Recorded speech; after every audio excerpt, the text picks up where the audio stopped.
So now moving ahead, अब बात करते हैं धीरे धीरे क्या हो रहा था। नेशनल मूवमेंट डेवलप होती जा रही थी, बढ़ती जा रही थी एक्चुअली। तो जो नेशनल लीडर्स थे वो धीरे धीरे सिंबल्स के बारे में, आइकन्स के बारे में बहुत ज्यादा अवेयरनेस हो रही थी, बहुत ज्यादा अवेयर हो रहे थे इन सभी के बारे में, सिंबल्स के बारे में, आइकन्स के बारे में। क्लियर। अब हम भी ये सोचें कि पूरी हिस्ट्री की बुक को 2 दिन में खत्म कर दें, उसको पढ़ लें, तो लोग जोश जोश में पढ़ तो लेंगे, उसको रीड आउट तो हो जाएगी, पर क्या वो समझ में आएगी? नहीं, आधी से ज्यादा चीजें सर के ऊपर से निकल जाएंगी। तो ऐसे ही था कि आपको ना धीरे धीरे चीजों के बारे में अवेयर होने में, उनको समझने में टाइम लगता है। तो यहाँ पर भी क्या चल रहा था, लोग आइकन्स के बारे में, सिंबल्स के बारे में ज्यादा अवेयर होना शुरू हो रहे थे। And this was definitely helping them a lot to unified, एक दूसरे के साथ रहने में, एक दूसरे के साथ चलने में उनको बहुत ज्यादा हेल्प करना था। और साथ ही साथ this was also inspiring the feelings of people, it was inspiring them for having the sentiments of nationalism. So swadeshi movement के दौरान, जो कि बंगाल में चल रहा था, उन्होंने ट्राई कलर का फ्लैग निकाला जिनमें 3 कलर थे, that was red, green and yellow. अब आप सोच रहे होंगे कि मैम आपको ये भी नहीं पता कि हमारे झंडे में कौन कौन से कलर होते हैं। So student, this was the flag which was before the flag set Gandhi ji come up with. ये ट्राई कलर का फ्लैग था जिसमें 3 कलर्स थे, red, green and yellow. So this was the basically that flag जिसके अंदर कौन कौन से कलर थे, रेड, ग्रीन एंड येलो। इसके अंदर 3 कलर्स थे एंड इट हैड 8 लोटसेस, इसमें 8 लोटसेस थे। और ये लोटसेस क्या डिपिक्ट करते थे? ये लोटसेस डिपिक्ट करते थे, रिप्रेजेंट करते थे actually the 8 provinces of the British India. तो साथ ही साथ आप ध्यान से देखेंगे, बुक के अंदर आपको इसका दिखाई देगी कि पिक्चर डिपिक्ट करी गई है। It has a crescent moon as well, जो हिंदू को और मुस्लिम्स को रिप्रेजेंट करता है बेसिकली। देन इसके बाद आया गांधी जी वाला फ्लैग। गांधी जी ने 1921 में फ्लैग डिजाइन किया था। अब बेसिकली जो पुराने वाला फ्लैग था ना, it did not gain a lot of popularity. तो भाई 1921 में Gandhi ji had designed the Swaraj flag. ये भी अगेन 3 कलर्स का था, रेड, ग्रीन एंड व्हाइट। और इसके बीच में था एक स्पिनिंग व्हील। क्या था? एक स्पिनिंग व्हील, जो बेसिकली रिप्रेजेंट करता था गांधी जी का आइडियल। और गांधी जी का आइडियल क्या था? Self help. सवारी स्वयं समान की स्वयं ही जिम्मेदार है, हमारे को जो करना है वो खुद ही करना है, self help. So this particular wheel represent the Gandhian ideal of self help. It is basically अ चरखा।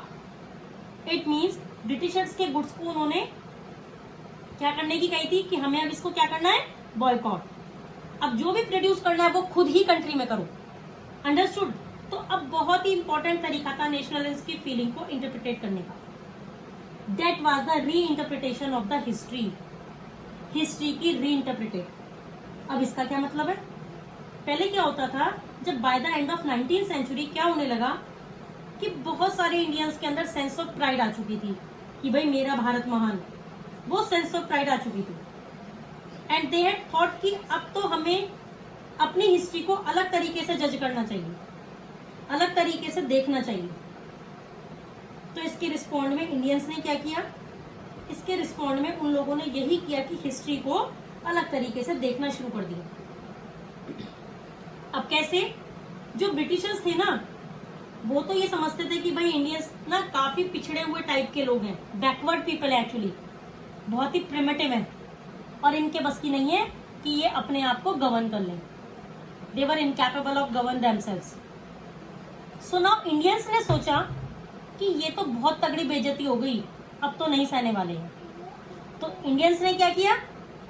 दे थॉट कि भाई हम अपने पास्ट में देखते हैं कि हमने पास्ट में कितने अचीवमेंट्स करी हैं, कितनी ग्रेट अचीवमेंट्स हमने एक्चुअली अचीव करी हैं, कितनी ग्रेट अचीवमेंट्स करी हैं हमने। तो धीरे धीरे उनके बारे में पढ़ना शुरू किया, रिसर्च करनी शुरू करी। And they started writing about the glorious developments that they had made the past.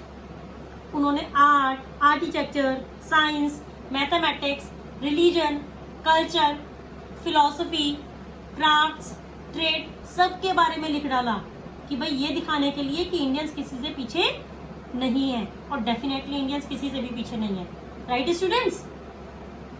They also wrote कि जब से ब्रिटिशर्स का रोल आया है, जब से इंडिया कॉलोनाइज्ड हुआ है, तब से हमारी कंट्री जो है वो डिग्रेड होती जा रही है, हमारी हिस्ट्री डिक्लाइन होती जा रही है, दिन पे दिन फॉल होती जा रही है बेसिकली।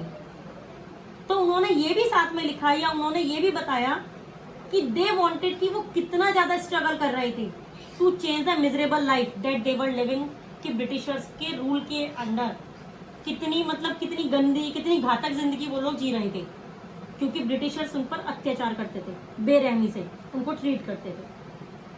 तो उन सब चीजों के बारे में लिखा, and also depicted their deep changes, their miserable life that they were living because of the Britishers. लेकिन अब क्या था कि जो सारे के सारे एफर्ट्स थे, सारी की सारी स्ट्रगल्स हो रही थी, none of it was the problem, कहीं ना कहीं कोई ना कोई दिक्कत तो आ ही जाती थी। It was filled with problems. So basically अब क्या था, तो अब communities, India India now had a diverse nation, like I already told you. कोई गुजराती है, कोई मराठी है, कोई सिख है, कोई क्रिश्चियन है, कोई पंजाबी बोलता है, कोई मराठी बोलता है, कोई तेलुगु, कोई कन्नड़, सब अलग अलग लैंग्वेजेस बोलते हैं, कोई बंगाल बोलता है, Bengali, and they respect it, right. लेकिन उस टाइम पर जो मेजोरिटी कम्युनिटी थी, it was of the Hindus. क्या थी वो? It was the Hindus. तो जितने भी बाकी दूसरे कम्युनिटीज थी, उनको बहुत लेफ्ट आउट फील होता था, बहुत ज्यादा, कि हमें डिस्क्रिमिनेट किया जा रहा है, और कहीं ना कहीं वो फीलिंग सही भी थी। Clear students? तो ये सारी चीजें हमारे यहाँ पर हो रही थी। So that's all about the chapter of nationalism in India. I hope बेटा आपको ये चैप्टर अच्छे से समझ में आया होगा, and I will give you the question answers of this chapter on tomorrow, and whenever you have a time, then you will write these question and answers in your fair notebook, because in the coming week it's time to start the PT1. Okay, so from tomorrow onwards I will start the revision of PT1. Clear students? Hope you all are understand each and everything. Have a nice and pleasant day. Thank you students.